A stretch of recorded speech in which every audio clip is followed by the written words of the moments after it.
प्रभू येशू ख्रिस्ताच्या सर्वश्रेष्ठ नावामध्ये तुम्हा सर्वांचे अभिवादन. पवित्र शास्त्र बायबल नवा करारमधील मत्तै यांनी लिहिलेले शुभवर्तमान याचा 12वा अध्याय आणि वचन 36 मध्ये आम्ही असे वाचतो, मी तुम्हास सांगतो की माणसे जो व्यर्थ शब्द बोलतील त्याचा हिशेब त्यांना न्यायाच्या दिवशी द्यावा लागेल.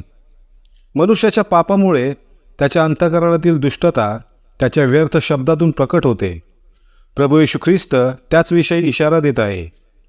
या जगात असे काही नाही जे देवाला माहीत नाही आणि तो प्रत्येक गोष्टींवर आपले लक्ष ठेवितो. निरुपयोगी, निष्क्रिय, उद्धट गोष्टी त्याला प्रसन्न करीत नाहीत आणि ते कोणत्याही चांगल्या कामासाठी नाहीत. म्हणजेच अशा गोष्टी चांगले काम करण्यासाठी अडथळा आहेत, कारण ते मूर्ख आणि हास्यास्पद शब्द आहेत जे देवाला, माणसाचा शुद्ध विवेक, चांगला समाज, चांगले कुटुंब आणि चांगले व्यक्तिमत्व यांना घृणास्पद आहेत. या व्यर्थ गोष्टी मनुष्याच्या पापी स्वभावामुळे आहेत, ज्यासाठी मनुष्याला हिशेब द्यावा लागेल. गीतकाराने म्हटल्याप्रमाणे, खुल जाएगी किताबें जब भी हिसाब होगा, इंसाफ का तराजू येशू के हात होगा.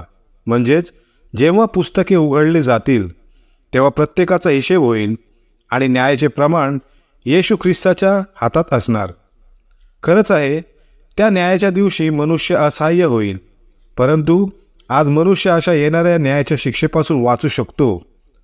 जो कोणी आपल्या पापांची कबुली देतो, म्हणजेच पश्चाताप करतो आणि येशू ख्रिस्ताला त्याचा प्रभू आणि त्याचा तारणारा म्हणून स्वीकारतो, येशूचे रक्त त्याला सर्व पापांपासून शुद्ध करते, त्याच्या पापांची क्षमा होते आणि त्याचे तारण होते.